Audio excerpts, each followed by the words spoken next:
Bom dia, boa tarde, boa noite, pessoal. Nós estamos aqui mais uma vez no nosso podcast do Instituto Mar Futuro. Eu, Paulo Dourado, presidente do IMAR, juntamente com o diretor, o Leonardo Seixas, estamos hoje tendo a honra de trazer para vocês a professora Joana Dark, que foi nossa professora no curso de ISO 9001, ISO 14001, e hoje ela estará aqui para falar sobre ISO 9001. A professora Joana Dark é uma profissional de larga experiência como auditora e também professora, dando vários cursos, e nós temos a sorte de tê-la no nosso quadro docente como professora desse curso e de outros cursos. Professora, muito obrigado por ter aceitado o nosso convite e a casa é sua. Por favor, a senhora pode começar aí a falar um pouco da sua experiência profissional na área, sua formação acadêmica. Muito obrigado por estar aqui conosco. Ok, Dourado, Leonardo, eu que agradeço esse convite. É sempre bom a gente ter esses canais abertos para divulgar nosso trabalho, falar um pouco da nossa experiência e falar dessa norma também, que ainda é bastante usada, né? E algumas empresas ainda não conhecem, algumas pessoas estão começando, então é sempre uma boa oportunidade. Eu que agradeço. Professor, Bom, fala. professora, tenho curiosidade, como é que a senhora, dentro do seu background acadêmico, me parece que foi em outra área, se não me engano, como é que você chegou ao ISO 9001 e ser auditora nesse sentido? Então, eu comecei meio que por acaso. Eu fui procurar estágio, quando eu fazia faculdade de administração, e fui numa empresa de gases medicinais aqui no Brasil. E na entrevista ele perguntou assim: você conhece alguma coisa de qualidade, programas de qualidade? A gente ainda nem se falava nas normas ISO. E eu falei assim: não, conheço controle de qualidade, inspeção. Ele falou assim: não, não é nada disso. É programa de qualidade total, aquelas ferramentas, aquele modelo que vem do Japão. Aí eu saí da entrevista e falei assim: não vou conseguir meu estágio, né? Mas acabei sendo chamada, e quando eu comecei isso, nós estamos falando lá de 88, 89, não tinha ainda as normas ISO com essa força toda, elas estavam começando. Então, quando eu comecei nos programas de qualidade total, aquele modelo que vinha do Japão, que era um grande guarda-chuva com várias ferramentas embaixo. E aí eu vim vindo junto com o mercado, conforme as normas foram ganhando força, muitas empresas usando, eu vim fazendo os treinamentos, vim me qualificando, continuo me qualificando, está sempre aparecendo uma norma nova e eu continuo fazendo os treinamentos, e com isso já estou aí o que, uns 30 e poucos anos nessa área, né? Nessa empresa, eu tive a oportunidade de fazer muitos treinamentos e de conhecer a União Brasileira para a Qualidade, a UBQ do Rio, que depois eu até vim a ser presidente dela num período. E foi assim um período muito enriquecedor, porque nós fazíamos congressos, escolhíamos os melhores grupos de círculo de qualidade dentro da empresa, depois dentro do estado, depois a escolha nacional no Congresso Nacional de Qualidade, que cada ano acontecia num estado, e com isso a gente ia aprendendo. E esse foi meu caminho, e ainda é meu caminho. Em 2002, eu abri minha empresa e, resumindo, essa é a nossa história. Ao longo desse caminho todo aí, como vocês sabem, eu faço tanto treinamento, quanto consultoria, quanto auditorias. Então, acho que a gente tem um pouquinho aí para a gente trocar de ideias aí hoje. E a senhora falou sobre um pouco da história da ISO, né, da ISO de maneira geral. Eu Aham, sei que a origem, mais ou menos, de 1946, um pouco que eu sei sobre o assunto, começa em uhum. 1946. Dá para contar um pouco para a gente sobre a origem, né, das normas ISO? Então, a gente pode dizer que a primeira versão ela saiu em 87 e ela foi baseada numa norma britânica BS 5750. Foi basicamente uma adaptação dessa norma. O objetivo foi criar uma norma universal que trouxesse esse conceito de garantia de qualidade, na época se falava garantia de qualidade, com uma linguagem universal e que fosse uma norma única, aceitável em todos os países que são membros e participam da ISO. Então, a gente pode dizer que o começo das normas foi aí em 87, com a ISO 9001, que é a base de várias outras normas ISO que nós temos aí, né? Que hoje o nosso foco aqui é falar da 9001, que é de qualidade. Sim, me lembro que quando nós fizemos o curso, né, com a senhora, falava assim, ISO 9001-2015. Isso. Pode explicar um pouco para a gente por que está nessa versão, se está previsto uma nova versão, já que estamos em 2023, aqui final de 2023, vai ter uma alteração prevista? É. É, tem uma convenção que de 5 em 5 anos essas normas elas passam por uma revisão. Então, por isso, esse 2015, que foi a última revisão que nós temos aí válida. É, e falar um pouquinho, né, dessas revisões, em 2000, no ano 2000, na versão que saiu em 2000, nós tivemos uma grande mudança. A mudança foi bastante robusta, ela trocou o termo de garantia de qualidade para gestão de qualidade, ela deu uma encorpada, ela veio de encontro aos requisitos mesmo que nós, profissionais da área, sempre buscamos. Então, ela ficou muito melhor de se trabalhar, e ampliou esse conceito, trazendo essa visão de gestão para essa ferramenta, que a norma ISO eu considero uma ferramenta, né? Em 2015, nós tivemos também, aí 2000, 2008, nós tivemos uma outra revisão, mas que não teve quase alteração nenhuma. E em 2015, nós tivemos novamente uma revisão, que aí também podemos dizer que teve algumas alterações bastante consistentes, que é a versão que está aí.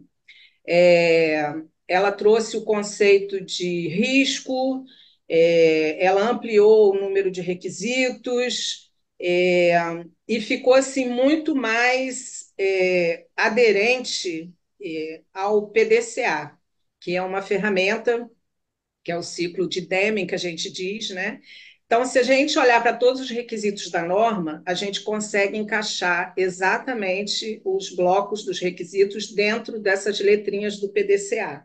Então, ela ficou ainda melhor do que estava na versão 2008. E aí, quando foi em 2020, o comitê, o TC176, que é o comitê técnico da ISO, que a ISO é uma instituição onde os países são associados, né? Quem nos representa é a BNT, e eles fazem reuniões de tempos em tempos, analisando o mercado e a necessidade de se fazer uma revisão, uma alteração nas normas.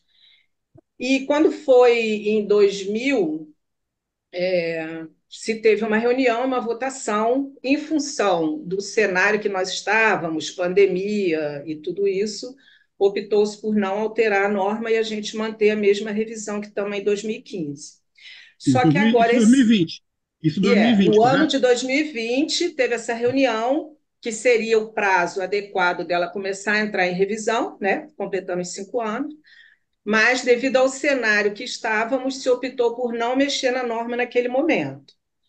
Quando foi agora em maio deste ano, o comitê se reuniu de novo, e colocou em votação nos seus membros se iriam ou não ter uma revisão. E junho e julho ficou tendo essa votação, e em agosto, agora, 2023, saiu a decisão de que a norma vai entrar em revisão. Então, nós estamos começando um processo de revisar a norma. E como que isso acontece, né? Qualquer um de nós pode dar uma sugestão de alteração.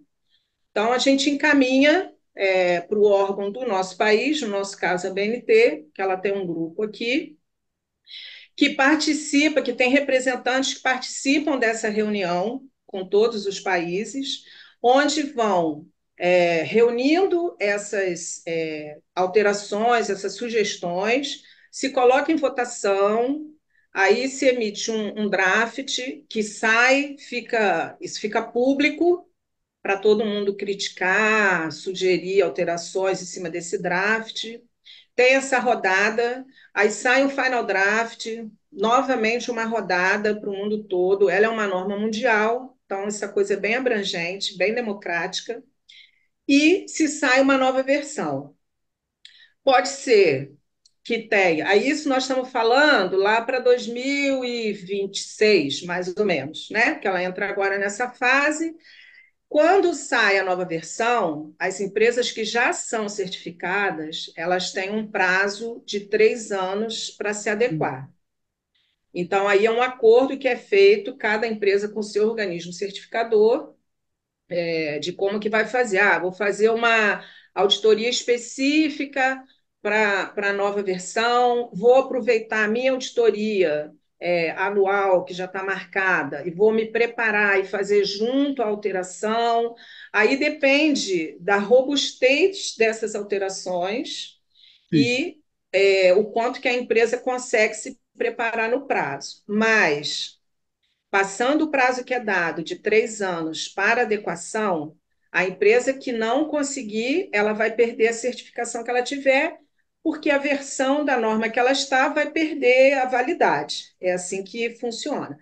Então, assim, respondendo, né? Nós não tivemos uma revisão, nós estamos desde 2015, já em 2023, não tivemos por causa do cenário de pandemia, que foi uma coisa que, né, pegou todo mundo aí, ninguém imaginou isso jamais.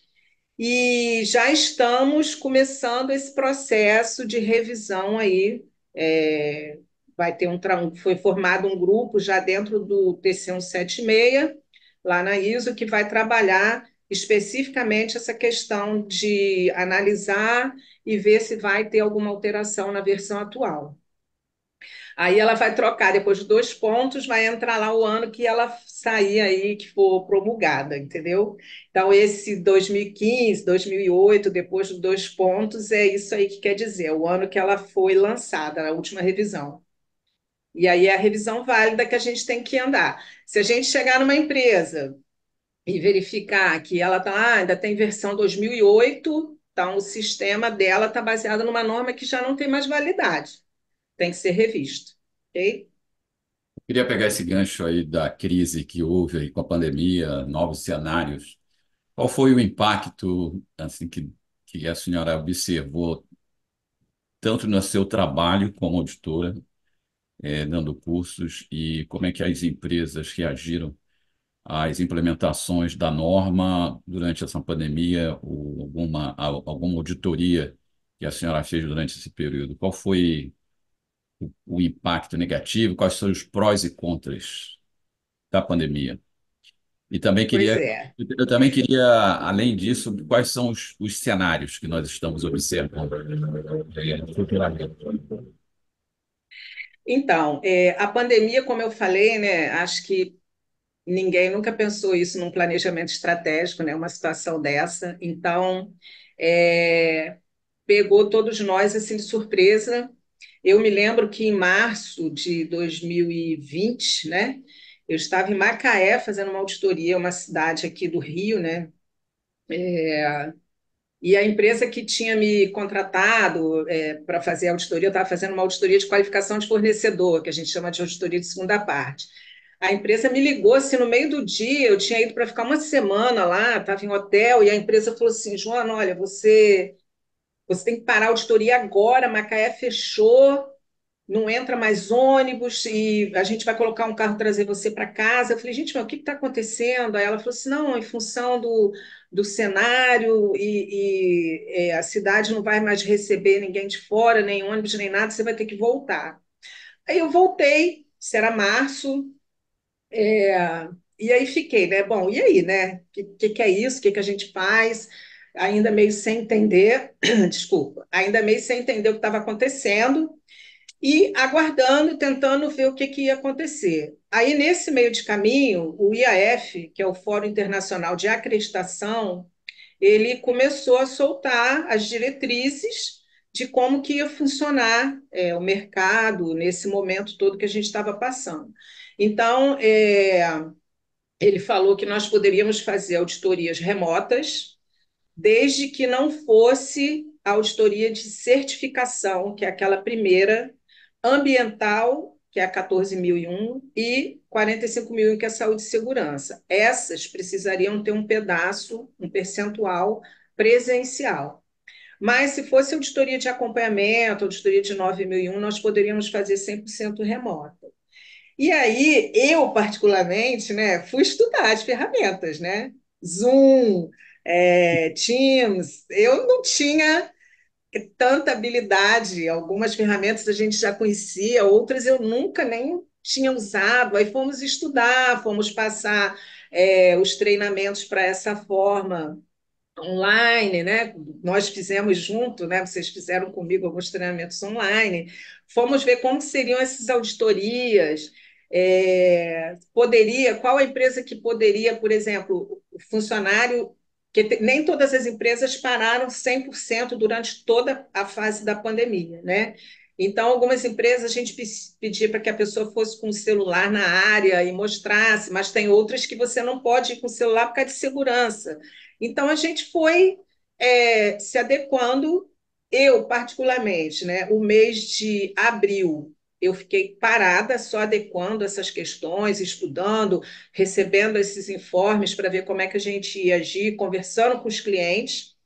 Depois, eu voltei a trabalhar online, com essas facilidades, fazendo auditoria, fazendo treinamento, e a questão da consultoria, ela deu uma meia travada, mas também não parou, porque a gente ficou orientando os clientes e adequando para que o sistema também não perdesse sua consistência e sua aderência.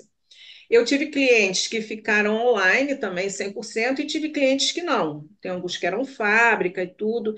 Então, assim, e tive clientes também que deu um boom de atendimento. Eu tenho um cliente, por exemplo, que eles fazem atendimento médico, coloca enfermeiro do trabalho embarcado, e isso foi uma área que explodiu. O problema deles é que eles não estavam achando tantos profissionais quanto eles precisavam para o momento, infelizmente, né? Então, foi assim essa oscilação, tá? É, e eu, assim, particularmente, eu não senti muito, não tive, assim, escassez de trabalho, não, porque a gente conseguiu trabalhar remotamente. E qual foi a outra segunda parte da sua pergunta? Cenários? O cenário, se a senhora percebe algum cenário futuro na qual vai ter esse impacto parecido com uma pandemia.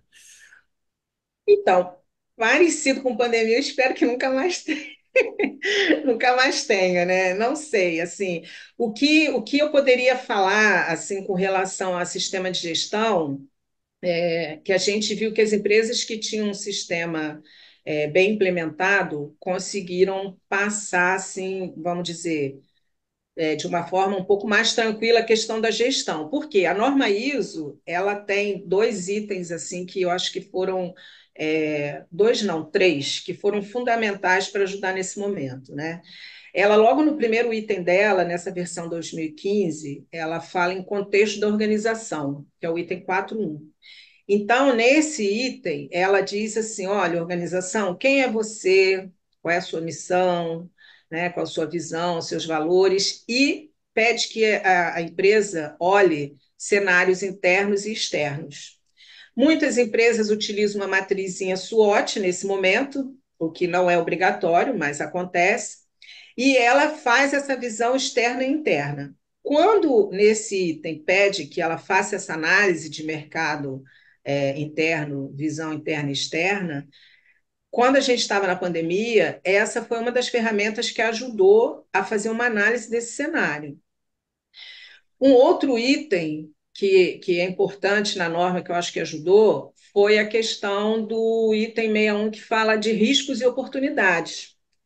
Então, também olhando para o item 4.1 e o 4.2, são as partes interessadas, falou, empresa, quais são os riscos e quais são as oportunidades? Então, com essa ferramenta também, A gente reviu essa ferramenta quando entramos em pandemia, porque, como eu falei, ninguém previu isso, né, quando analisou o risco, mas rapidamente a gente veio e fez uma reanálise e se criou planos de trabalho em cima dessa nova análise, até onde poderia ir, quais eram os impactos, se havia alguma oportunidade nessa pandemia, se não houve, se era só risco, e o item 63, que fala de gestão de mudanças. Então, esses três itens, nessa versão 2015 da norma, veio contribuir para esse cenário todo que a gente teve de pandemia, porque quando a gente fala em gestão de mudanças também, esse foi um trabalho que a gente fez junto com os clientes de pegar esses três itens e fazer uma análise crítica do cenário que estávamos. Nós não sabíamos quando ele ia terminar, nem como ele iria terminar.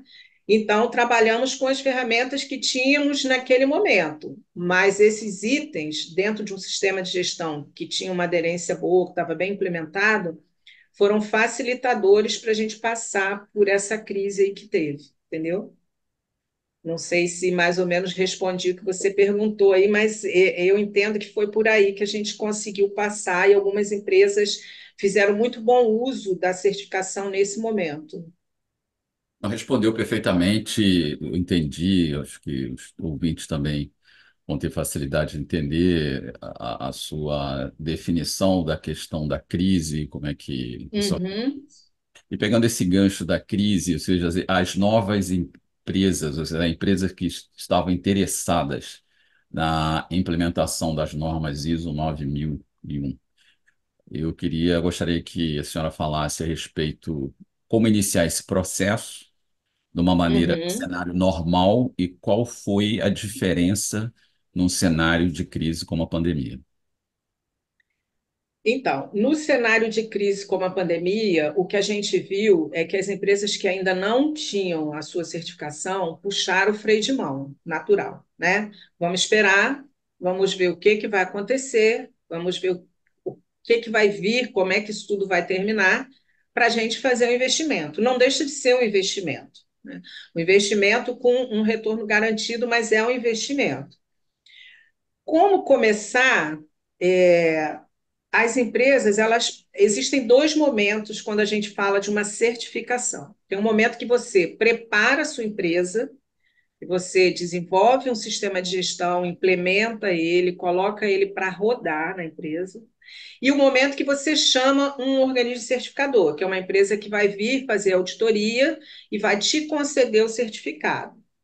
Então, o começo é preparar a empresa. Primeiro passo para preparar é fazer um treinamento aí com a gente, né, das normas ISO. Depois você vai falar aí qual o caminho para conhecer os treinamentos que nós temos aí na plataforma do Instituto, né? Então, é fazer um treinamento, tem que conhecer a norma, tem que conhecer sobre gestão, tem que conhecer sobre processo de trabalho, que esse conjunto é que você vai montar um sistema de gestão. E aí começar a montar esse sistema. Eu tenho colegas consultores, que eles começam a desenvolver o sistema exatamente seguindo os itens da norma, 4.1, 4.2, e vem descendo todos eles ali. Eu, particularmente, eu gosto de trabalhar da seguinte maneira: olhar para o item, primeiro item da norma, que é contexto da organização. A gente tem que saber quem é essa organização, qual é o negócio dela, qual vai ser o escopo da certificação, se ela tem mais de uma unidade, se ela tem filiais, se vai certificar todo mundo, se vai ser uma certificação multi-sites, como é que vai acontecer. Depois de conhecer qual é o cenário, qual é o escopo, qual é o negócio da organização, eu gosto de ir para a área de pessoas. Ou seja, tem um organograma definido, as caixinhas estão bem definidas, amarradas, todo mundo conhece a sua responsabilidade. Tem uma definição de cargos e funções, quem é responsável pelo quê? Por que que eu gosto de pegar logo essa parte? Porque eu preciso saber com quem eu vou conversar sobre qual processo de trabalho, sobre qual atividade. E quem é o cliente interno de quem, ou seja, qual setor é fornecedor do outro setor? Qual é a linha de produção dessa empresa? Então, eu gosto de começar por esses dois itens. Eu começo no contexto e depois entendendo responsabilidades e autoridades e as atribuições dentro da organização. E aí fazer o desenho de macrofluxo e interação dos processos, que a própria norma pede. É como se a gente olhasse de cima, tivesse uma macrovisão da organização, aonde que eu enxergo aqui a saída dela e todas as interfaces.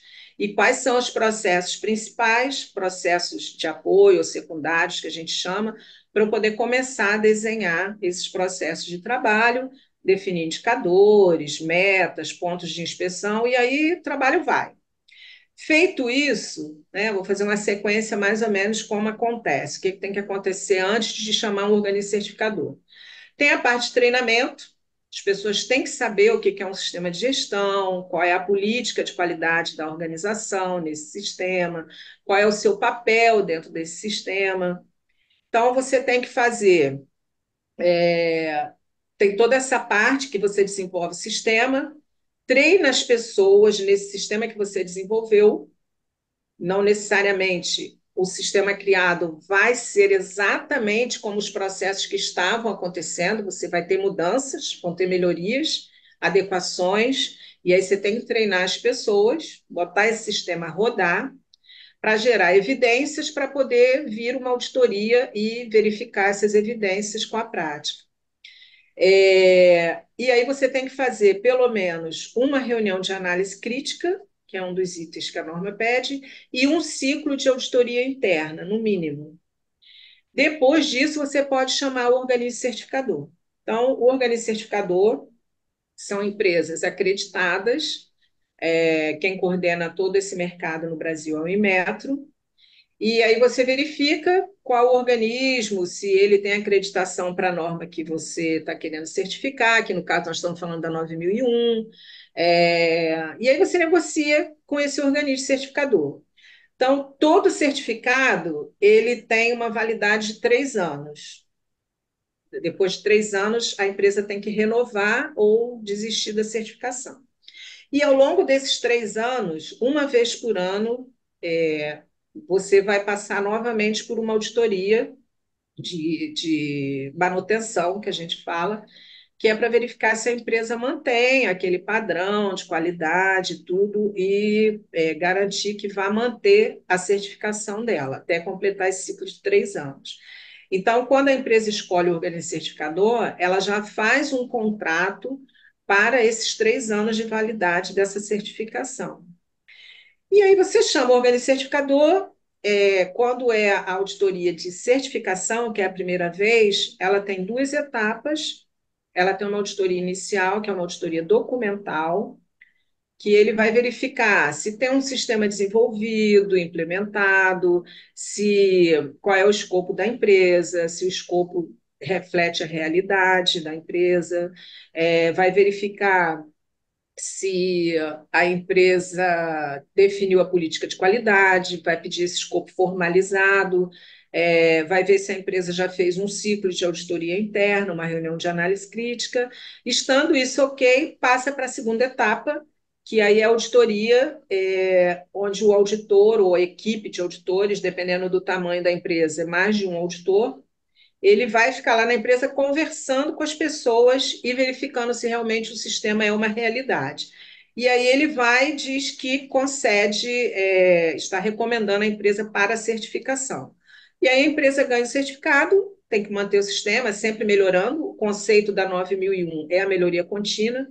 Então, todo ano, quando a gente volta para fazer auditoria, o que a gente busca é ver a melhoria naquele sistema de gestão e aí mantém pelos 3 anos. Basicamente, é essa escadinha aí que tem que passar, né? Desenvolver o sistema, treinar as pessoas, colocar esse sistema em prática, fazer um ciclo de auditoria interna e chamar um organismo certificador para fazer auditoria de certificação. Ok? Eu, sim, pode falar. Fala. Não, pode falar, Leonardo. Uhum.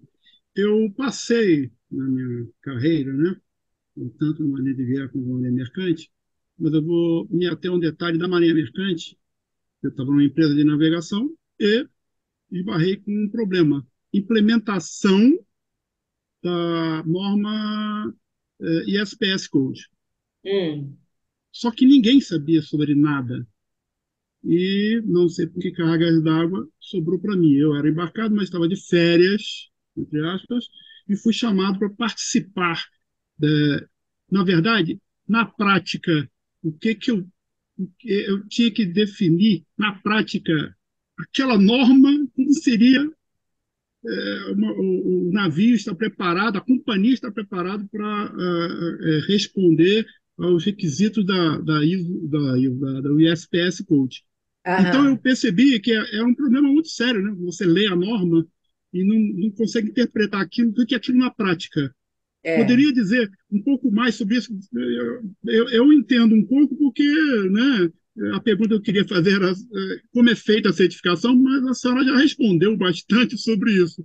Mas, assim, em termos práticos e reduzidos, como é que você faz essa certificação assim? Eu sei que é mais ou menos isso: auditoria interna, preparação, entender e assim vai. Só para o público entender essa dinâmica do É, processo.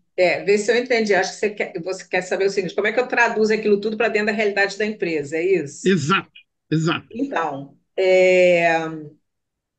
a norma, como nós falamos, né, no começo, ela é uma norma global, ela é a mesma, ela só é traduzida nos países, né, e aí ela, no nosso caso, ela ganha aquele NBR na frente, né, que é Norma Brasileira Reconhecida, quer dizer o Uhum. NBR.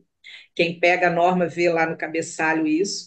Então, ela é a mesma, os itens são os mesmos, são traduzidos. Então, o que a gente tem que fazer é contextualizar aqueles requisitos para dentro da realidade da empresa que nós estamos. Essa versão dela, ela pode ser aplicada em qualquer tipo de negócio e qualquer tamanho de organização. Então, esse é um trabalho daquela primeira etapa que eu falei, né, que a gente tem que preparar a empresa. Tem empresa que faz esse trabalho sozinha, ela treina uma equipe e ela mesma desenvolve o sistema, não tem problema nenhum, e tem empresa que contrata consultoria. Então, é uma escolha dela e dependendo do cenário dela, enfim, uma análise de negócio deles. E aí a gente tem que entender realmente o que eu falei, né? Não basta você entender da norma, você tem que entender de processo de trabalho, de gestão, para você poder traduzir aqueles sistemas para dentro da sua empresa. Porque a norma ISO ela fala o que fazer, mas não fala o como fazer. Então, não existe um sistema pronto, o sistema tem que nascer, tem que ser um retrato daquela organização. Não adianta a gente chegar com um conjunto de diretrizes e de processos já desenhados, porque a gente tem que traduzir a realidade da empresa. Então, é um trabalho de conhecimento, é um trabalho que é feito junto com a organização, sempre, mesmo que ela contrate consultoria.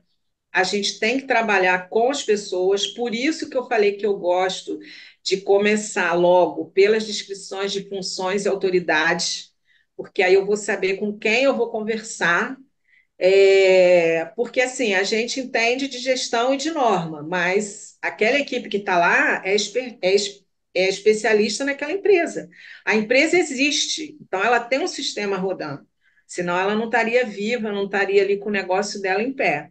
Então, nós temos que pegar a experiência das pessoas que estão na organização e trabalhar junto para desenvolver um sistema o melhor para que possa depois rodar no dia a dia com aderência.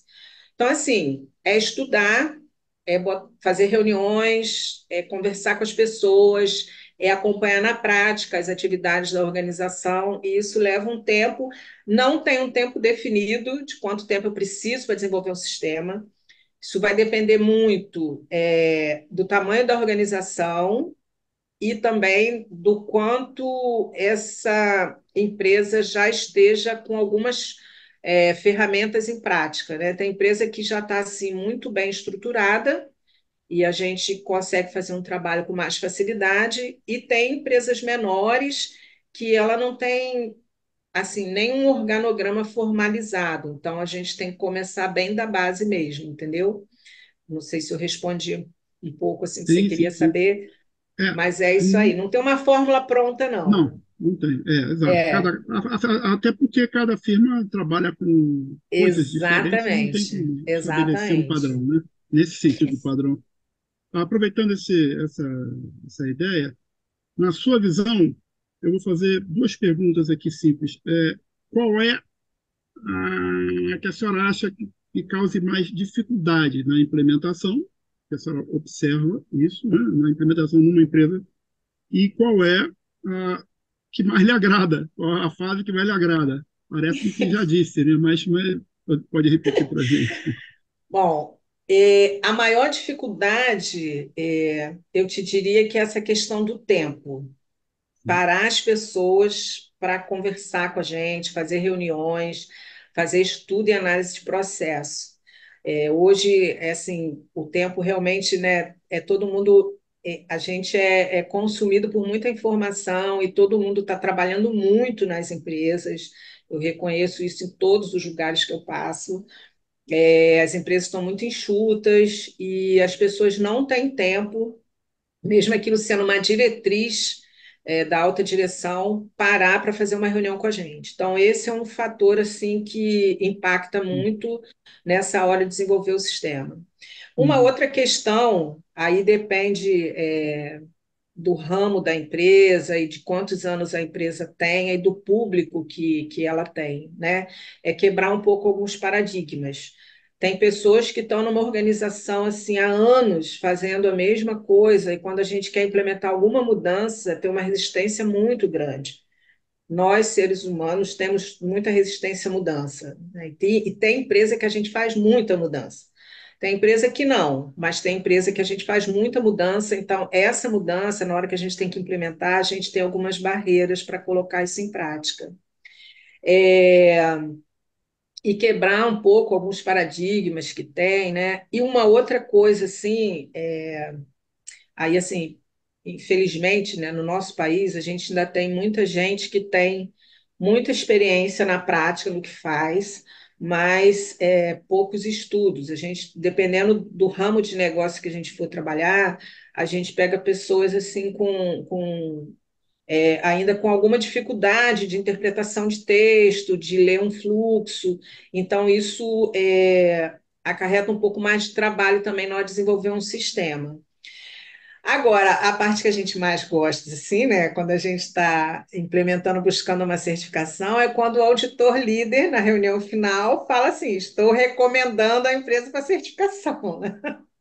Porque aí a gente viu que o trabalho deu certo, está sendo recomendado para certificação, porque pode não ser, né? Pode ter não conformidades que não deixe ser recomendada naquele momento. Mas eu vou te dizer que ao longo aí desses anos de trabalho, eu já tive assim muitos momentos bastante gratificantes que a gente viu assim, principalmente eu já trabalhei muito com empresa familiar, empresa pequena, familiar, e a gente consegue ver assim mudanças grandes, inclusive das pessoas, sabe, de funcionários voltarem a estudar, a empresa incentivar, a empresa colocar programas para as pessoas fazerem cursos técnicos, e a gente consegue ver mudanças grandes das pessoas virem falar para a gente. Eu já tive um caso de uma empresa que estava na segunda geração e tinham funcionários que tinham trabalhado lá, que estavam lá trabalhando desde a primeira geração. E aí a gente colocou nessa empresa, particularmente, implementando um sistema das três normas junto, né? Qualidade, meio ambiente, saúde e segurança. E aí teve funcionário que falava assim: poxa, como eu queria que o seu fulano, né, que era o primeiro dono, estivesse vivo e vendo essas mudanças que a gente fez aqui dentro. Então, nesse momento, assim, vale muito a pena o trabalho que a gente faz, né? Não só a questão, logicamente, né? A gente precisa da questão financeira para sobreviver, mas essas coisas que a gente vê, as mudanças nas empresas e mudanças das pessoas que elas vão, a empresa entra num ritmo, num embalo tão bom de gestão e de melhoria que as pessoas vão junto, aí voltam a estudar, voltam quando a gente implementa também a de saúde e segurança, a gente coloca alguns programas de saúde, a pessoa começa a se cuidar, começa a verificar mais questões de taxas de açúcar e pressão, e a gente vê essas mudanças. Então, isso é muito bom. Isso eu te diria que é a melhor parte do trabalho, é quando a gente consegue ver isso e as pessoas vêm com esse feedback para a gente, entendeu? É muito bom o trabalho. É cansativo um pouco, né? Tem algumas empresas que a consultoria é bem cansativa, né? A auditoria é mais fácil, a gente vai, faz lá o relatório, entrega, né? E vai embora. Mas a consultoria dá um pouco mais de trabalho, mas é bem gratificante também. Eu gosto muito do trabalho que eu faço. O trabalho de consultoria é um trabalho quase de professor, né? É, construção, né? Você vai junto ali com a empresa, construindo. Particularmente, eu trabalho assim. Eu vou para a empresa, eu fico na empresa e vou construindo junto com os funcionários, né? Aquele sistema de gestão, nós vamos desenhando junto. Então, como eu falei, tem empresa que a gente faz um trabalho de forma muito tranquila e tem empresa que a gente tem algumas resistências. Por exemplo, eu tive uma empresa uma vez que eu fiz, que ela também estava na segunda geração, mas o senhor que era dono, ele também ia, às vezes, na empresa. A empresa na época, tinha 70 anos de mercado. E a segunda geração, os grandes clientes da empresa começaram a pedir certificação. Né? Olha, você não tem certificação de qualidade, né? É uma certificação voluntária, mas grandes empresas pedem isso para os seus fornecedores. E aí a segunda geração que estava lá resolveu implementar. O senhorzinho que era o dono, ele achava isso uma bobagem. E ele falava isso para mim, entendeu? Ele chegava na empresa, não sei para que isso, minha empresa existe há tantos anos no mercado, para que eu vou colocar uma norma agora falando como eu tenho que fazer as coisas? Então, assim, a gente encontra disso também, né? E a gente tem que explicar, tem que entender, né, o ponto de vista dele também, né? Ele não deixa de estar certo, a empresa dele está há 70 anos no mercado.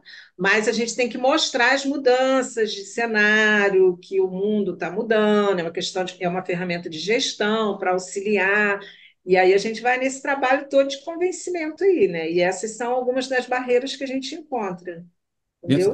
Dentro dessa mudança que a senhora está relatando, nós estamos vivendo cenários de mudanças tecnológicas, como a inteligência artificial sendo usada, e aí isso vai dar uma disrupção, provavelmente, na parte produtiva, que nós ainda não temos como mensurar. Nós temos É, também a questão do chat GPT, então outras tecnologias chegando. Que conselho deveria ser dado para aqueles interessados em aprender ISO 9001 dentro de um novo cenário tecnológico, dentro das empresas? então, as normas, né, elas exatamente passam por essas revisões constantes e programadas, porque elas vão andando junto com o cenário, com o mercado que a gente está vivendo.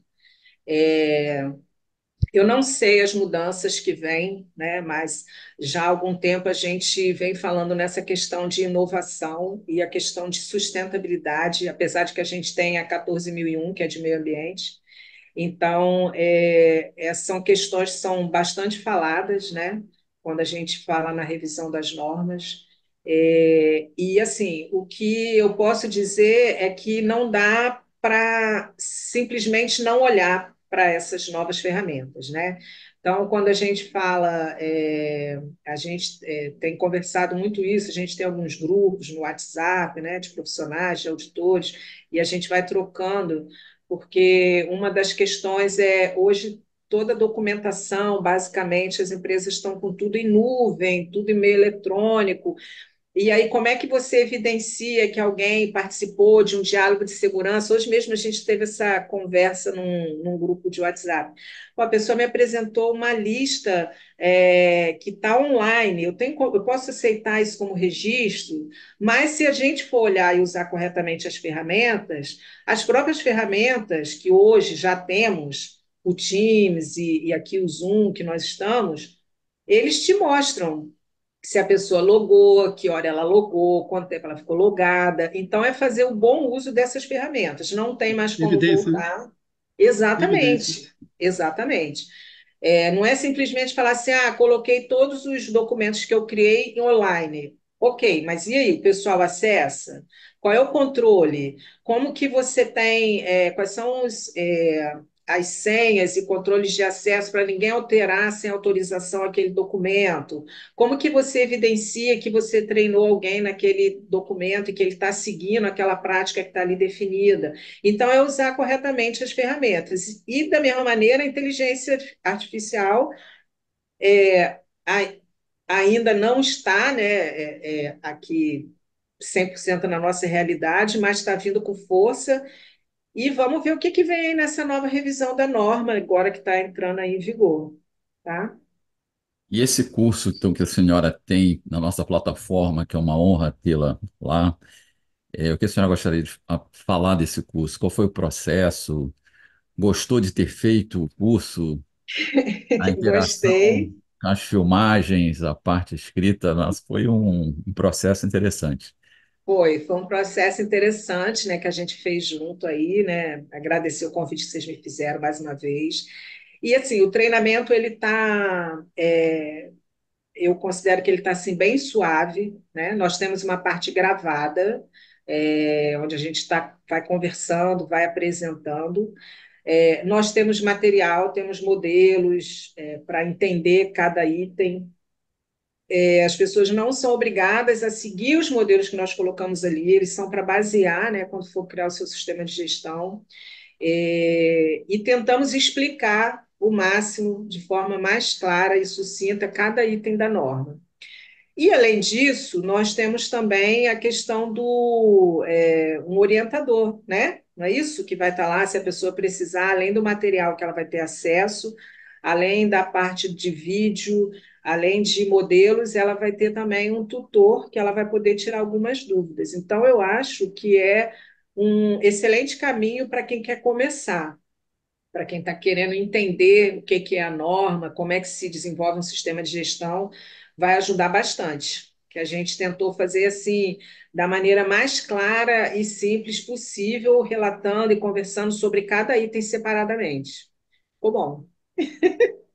Legal, professora. Eu gostaria de agradecer muito a sua participação, ter aceitado o convite, não só para ser professora do Instituto Mar Futuro, mas também por estar aqui, concedendo seu tempo aqui, explicando, falando sobre ISO 9001, que é um curso muito importante para aqueles que querem crescer em suas respectivas profissões. Sim, Então, agradeço muito sim. seu tempo e convido aos alunos, aos interessados, que entrem na nossa plataforma, vejam os cursos e lá estará o curso da professora Joana Dark, ISO 9001, além de outros cursos que nós futuramente falaremos aqui. Então, a senhora vai ser novamente convidada para falar sobre os outros cursos. Agradeço bastante. Leonardo também, agradeço pela participação. Acho que o Leonardo também tem algumas palavras para proferir agora. Sim, sim, serei breve. Foi um prazer enorme. Todas as etapas que nós passamos, tanto do início em que nós aprendemos, né? Fizemos o curso com a senhora, né? Das normas ISO, de parte das normas ISO, e depois construir o curso.